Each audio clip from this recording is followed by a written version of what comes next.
ஓம் சாய்ராம். என் அன்பு குழந்தையே, எதையும் யோசிக்காமல் சட்டென்று கேள். நாளை ஒரு பேருதவி உனக்கு நிச்சயமாக கிடைக்கும். நம்மை அலட்சியமாக நினைப்பவர்களை விட்டு துணிந்து விலகு. உன்னை பொக்கிஷமாக நினைப்பவர்கள் நிறைய பேர் இருப்பார்கள். அவர்களுடன் பயணிக்க தொடங்கு. உனது வாழ்க்கை நலமாக இருக்கும். அதனால் கேட்காமல் கொடுக்கப்படும் எதற்குமே மதிப்பு குறைவுதான். இருக்கும் இடத்தில் இருந்தால் மட்டுமே அனைத்திற்கும் மதிப்பு. அதன் இடத்தை விட்டு கொஞ்சம் நகர்ந்தாலும் அதற்கு மதிப்பு என்பது நிச்சயமாக இருக்காது, கிடைக்காது. உன் நேரத்தை வீணாக்காதே. உன் நேரத்தை சாயப்பாவுடன் இணைத்துக்கொள். மனதையும் செயலையும் எண்ணங்கள் அனைத்தும் உன் சாயப்பாவிற்கு சமர்ப்பித்து விடு. மற்றவற்றை நான் பார்த்து கொள்கிறேன். என் செல்லமே, இனி அனைத்தும் உனக்கு நல்லதாகத்தான் நடக்கும். சொல்ல முடியாத சோகங்களும், வெல்ல முடியாத வாதங்களும், பேச முடியாத வார்த்தைகளும், இழக்க விரும்பாதவற்றை இழப்பதும், இவையெல்லாம் கொண்டதுதான் வாழ்க்கை. இந்த உலகமும் வாழ்க்கையும் சில காலம்தான். அதற்குள் இந்த வாழ்க்கையை சந்தோஷமாக வாழ்ந்துவிடு. என் முன் அமர்ந்து சாயி சாயி என்று சொல்லும்போது உன் மனம் அமைதி அடைவதை உன்னால் உணர முடியும். உன் மனம் போன்ற, உன் மழை போன்ற பிரச்சனைகள் எல்லாம் சிறு துகள் போல மாறும். அந்த நம்பிக்கை உன் மனதில் துளிரும். மேலும் சாயப்பா உன்னிடத்தில் ஏன் பயப்படுகின்றாய், நான் இருக்கிறேன் என்று சொல்வதை உன்னால் நிச்சயமாக உணர முடியும் அந்த தருணத்தில்.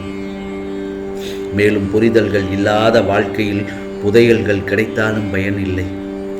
மனதில் பட்டதை வெளிப்படையாக கூறுபவர்களிடம் இருந்து உறவுகள் சற்று விலகியே இருக்கின்றது, சரிதானே? ஆகவே அடுத்தவர்களிடம் ஆறுதலை தேடுவதை விட உனக்கு நீயே சொல்லிக்கொள் சமாதானம். ஆகவே தன்னம்பிக்கையை கெடுக்கும் அது உனக்கு சமாதானம், தன்னம்பிக்கையே கொடுக்கும். உனக்காக உன் சாயப்பா நான் இருக்கிறேன். உன் கஷ்டங்களை என்னிடம் கூறு. தேவையில்லாமல் அடுத்தவர்களிடம் கூறி உன் மனதை நீயே மேலும் காயப்படுத்தி கொள்ள வேண்டாம். தவறுகள் இழைப்பது மனிதனின் இயல்புதான். ஆனால் செய்த தவறினை பலமுறை சுட்டிக்காட்டி நோகடிப்பதுதான் மனித இயல்புக்கு அப்பாற்பட்டதாய் உள்ளது. நீ ஒருவரை வெறுப்பதற்கான காரணம் அவர் உன்னை காயப்படுத்தினார் என்பதாயின் உன்னுள் ஒன்றை கேட்டுக்கொள். நீ நேசிப்பவர் உன்னை காயப்படுத்தவில்லையா? உண்மையில் நீ யாரை வெறுக்கின்றாயோ அவரை விட நீ நேசிப்பவரை உன் மனதை அதிகம் காயப்படுத்துவார். ஆதலால் எவர் மீதும் குரோதம் கொள்ளாதே, அதுவே கர்மமாகிவிடும். பேசாதவர்களை பற்றி நினைப்பதை விட்டுவிட்டு பேசுபவர்களிடம் சந்தோஷமாக பேசி பழகு. அதுவே தேவையில்லாத மன அழுத்தங்களை குறைத்து விடும். எதையும் செய்வதறியாத நீ திகைக்கும் பட்சத்தில் ஒன்றை மட்டும் என்று மறக்காதே.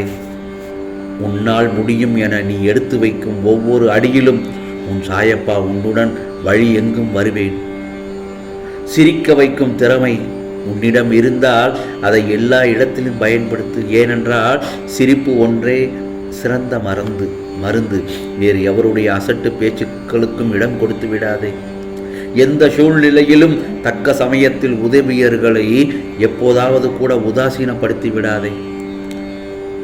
நாடகம் நிறைந்த நரிகள் வாழும் உலகம் இது. நல்லவர்கள் யார், கெட்டவர்கள் யார் என்று நிதானமாக யோசித்து கொண்டு செயல்படு. நான் உன்னோடு இருக்கிறேன், பயப்படாதே. ஆம் செல்லமே, பலம் கொண்டு திடமான மனதோடு இருக்கிறேன் என்று தைரியமாக இரு. உன்னை ஒருபோதும் உன் சாயப்பா கைவிட மாட்டேன், கலங்காதே. ஆம் செல்லமே, உனக்கு நான் எப்பொழுதும் உன் கூடவே தான் இருக்கிறேன். மேலும் உனக்கான சோதனையை தருகிற நான் அதை தாங்கும் சக்தியையும் தப்பிக்கின்ற வழிகளையும் உனக்கு உருவாக்கி அளிப்பேன். ஏனென்றால் உனக்கு பின்னால் இருப்பது நான். உன்னை ஒருபோதும் கைவிட மாட்டேன். ஆழமான மனதில் பாபா இருந்தாலும் அந்த ஆழத்தை உன்னால் கணிக்க முடியுமா? அவரை நம்பிவிட்டால் எல்லாம் கிடைக்கும். எல்லாமே அவர் கொடுத்து விட்டார். உங்களுக்கு எது நன்மையோ அதை மட்டும்தான் அவர் செய்வார். அப்படி என்ற ஒரு எண்ணத்தில் நீ வாழ வேண்டும்.